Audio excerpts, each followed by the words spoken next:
This is a big one, folks. The Supreme Court of the United States just struck down a major chunk. The president does not have the power under this particular statute. Why?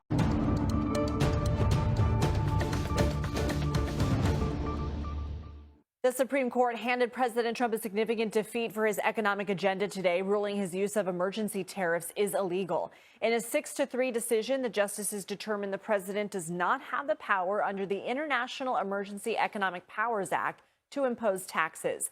The ruling strikes a stunning blow. 3 words dominated every network, every headline, every chyron yesterday afternoon.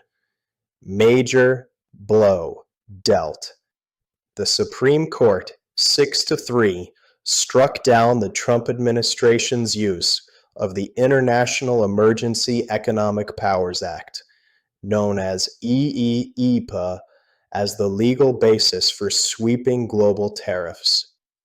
And if you watched the coverage, you would have walked away believing the trade agenda was finished, over, a casualty of a hostile court. Here is what those same outlets did not show you. 20 minutes after the ruling dropped, Treasury Secretary Bessent was at a microphone, calm, prepared, outlining 4 separate statutory authorities the administration was deploying immediately to rebuild the tariff structure on stronger legal ground. Within hours, President Trump had signed a new proclamation. New investigations were launched. The rate was going up, not down. The networks called it a defeat. The administration treated it like a scheduled pit stop. That gap between what you were told and what actually happened is exactly why Logic Bridge exists. I am John Bray. Tonight, we follow the logic on the tariff ruling, the 4-statute replacement arsenal, and why the administration may have come out of that courtroom in a stronger position than it walked in. Let us start with what the Supreme Court actually held, because the characterization in the press has been imprecise, and imprecision is exactly how false narratives take root.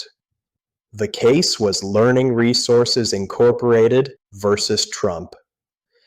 The specific question before the court was narrow. Does the International Emergency Economic Powers Act authorize the president to impose tariffs? The court said no, 6-3, and the reasoning matters. The statute authorizes the president to regulate imports and exports in response to an unusual and extraordinary national emergency. The majority, written by Chief Justice Roberts, held that the word regulate in that statute does not mean tax. Tariffs are a form of taxation. The Constitution assigns taxing power to Congress, not the president. And the statute, crucially, never uses the word tariff. That last point is the one the mainstream press buried. Justice Kavanaugh, writing a concurrence, stated explicitly that the ruling is not likely to greatly restrict presidential tariff authority going forward. The President of the United States retains broad, congressionally granted authority to impose tariffs under Sections 232, 301, 122, and 338.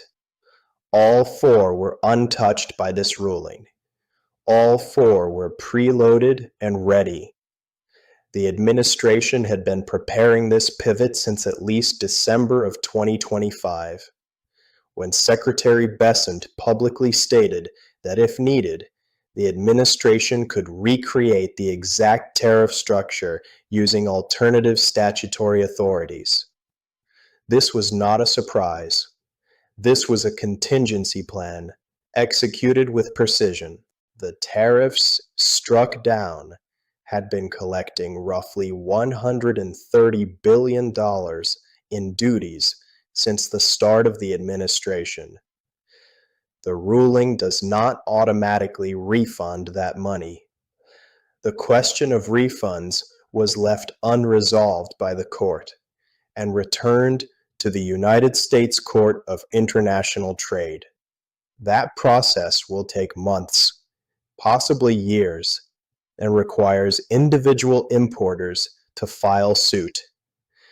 What the ruling did immediately, it required Customs and Border Protection to stop collecting those specific tariffs.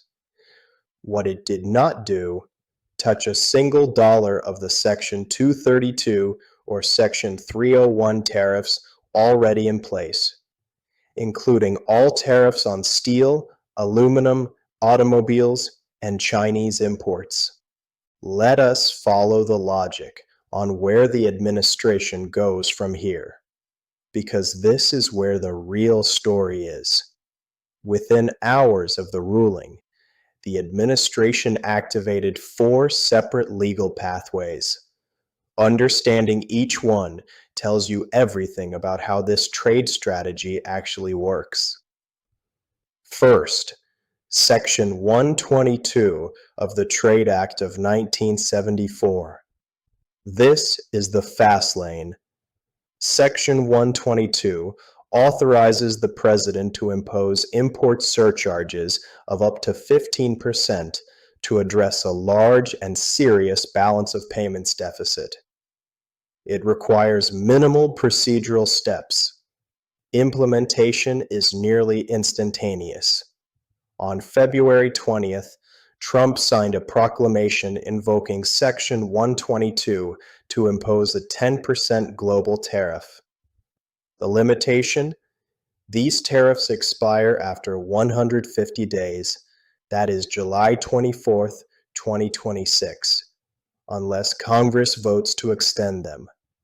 This is the clock the administration is now racing. Second, Section 232 of the Trade Expansion Act of 1962. This is the national security pathway. Section 232 authorizes the President to impose tariffs on any import that the Commerce Department finds threatens national security. The process requires a formal investigation, up to 270 days, but the authority is broad and has been upheld repeatedly in courts. Right now, 9 Section 232 investigations are pending, covering semiconductors, medical equipment, copper, and other strategic goods. The administration has signaled it will accelerate these. Third, Section 301 of the Trade Act of 1974. This is the unfair trade practices pathway.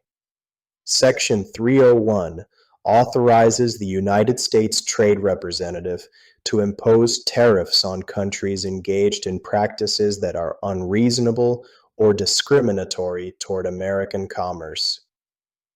Trump used Section 301 extensively in his first term to impose tariffs as high as 25% on Chinese imports. Tariffs that remain in place today, having survived every legal challenge. New investigations were announced on February 20th, targeting multiple trading partners. Fourth, Section 338 of the Tariff Act of 1930. This is the nuclear option. Section 338 authorizes tariffs of up to 50% on imports from any country that discriminates against American commerce. It has never been deployed in the modern era. Its legal boundaries are undefined. But for an administration that needs maximum negotiating leverage, particularly with China, its very existence on the table is significant. The trading partners who thought yesterday's ruling gave them relief are about to discover what recreate the exact tariff structure actually means. Not metaphorically, literally. Let us run the logic bridge test on the mainstream narrative. The dominant frame, Trump lost. The Supreme Court ruled against him. His tariff agenda took a major hit. Let us score that against the facts. 1. Did Trump lose at the Supreme Court? Yes. Those specific tariffs were struck down. That is factually accurate. 2. Was it a major blow to his tariff agenda? That is where the narrative starts to fray. Within hours, a replacement framework was in place. The Section 232 and 301 tariffs, representing half of monthly tariff revenue, were never touched. Steel tariffs, aluminum tariffs, all China tariffs still standing. 3. Does this end the trade agenda? No. As Justice Kavanaugh noted, the President retained substantial tariff authority. The Council on Foreign Relations' own analysis concluded that under the replacement framework, most trading partners could face tariff levels, and here I am quoting, pretty close to where they are now. There is one area where the mainstream coverage was fair, and Logic Bridge will acknowledge it. The refund question is genuinely unresolved and genuinely significant for American importers. More than $160 billion in tariffs were collected. The court did not establish a refund mechanism. Individual importers must sue. That process will be slow, costly, and uncertain. That is a real consequence for real businesses that made decisions under a legal framework that turned out to be unlawful. The administration owes those businesses clarity. That is a legitimate criticism.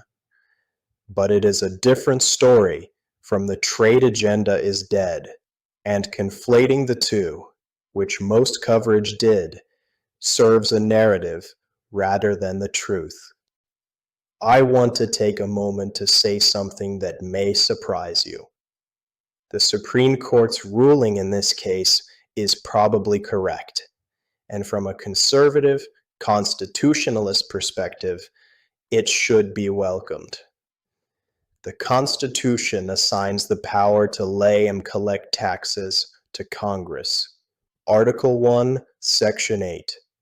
Not to the President, not to agencies, to the legislative branch, the branch most directly accountable to the American people.